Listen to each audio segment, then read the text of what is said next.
I never imagined betrayal could come wrapped in such casual, everyday moments. My husband and I had been together for 8 years, married for 5. He wasn't just my partner, he was my anchor, my safe place.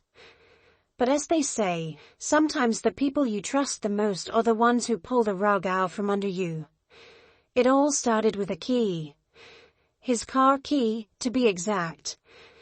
One rainy afternoon, I noticed his spare key was missing from the hook by the door. It was such a minor thing, easily explained away. Maybe he took it as a backup. Or perhaps I misplaced it while tidying up. I brushed it off. But then came another oddity. A fragrance. Subtle at first, but unmistakably feminine. I noticed it the day I hugged him after he came home late from work. The scent wasn't mine. At first, I troughed it up to some harmless encounter, maybe a colleague wore too much perfume. But the smell lingered, seeping into his clothes, into the space between us. Days turned into weeks, and his behavior shifted. He started leaving earlier, coming home later, always with the same excuse, work. I wanted to believe him, I needed to believe him. But doubt had already begun to take root. The unraveling began one evening when I decided to surprise him at his office. He'd left his laptop at home that morning, and I thought it would be a thoughtful gesture to drop it off. I arrived at his building just as the cleaning crew was finishing up. His office light was on, but he wasn't inside. Curious, I asked one of the janitors if he'd seen him. The man shrugged and said, "Oh, he left with a woman about an hour ago." The air felt sucked out of the room. I stood there, clutching his laptop, frozen in disbelief. I told myself not to jump to conclusions. Maybe it was work-related. Maybe I was letting my paranoia spiral. I sat in his office, waiting. 30 minutes passed, then an hour. When he finally returned, he froze in the doorway like a guilty teenager caught sneaking in past curfew. "You're here," he said, his voice strained. "I thought I'd bring your laptop," I replied, keeping my tone even. "Where were you?"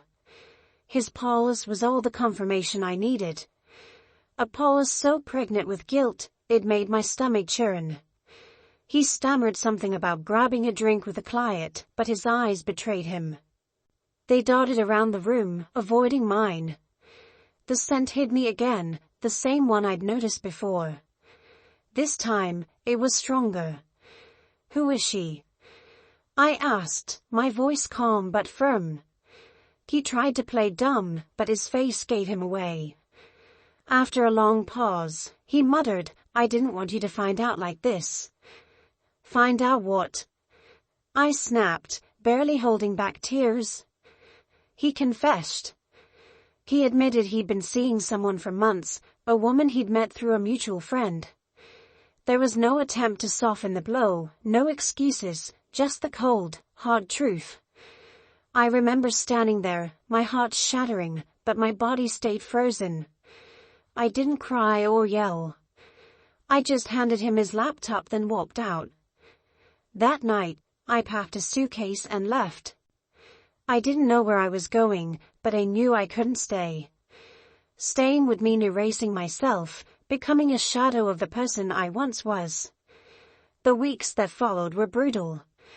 I moved into a tiny studio apartment and took on extra shifts at work just to make ends meet. Friends who'd once been close drifted away. They didn't know how to navigate my pain, or maybe they didn't want to. I was utterly alone, and yet, in that solitude, I found clarity.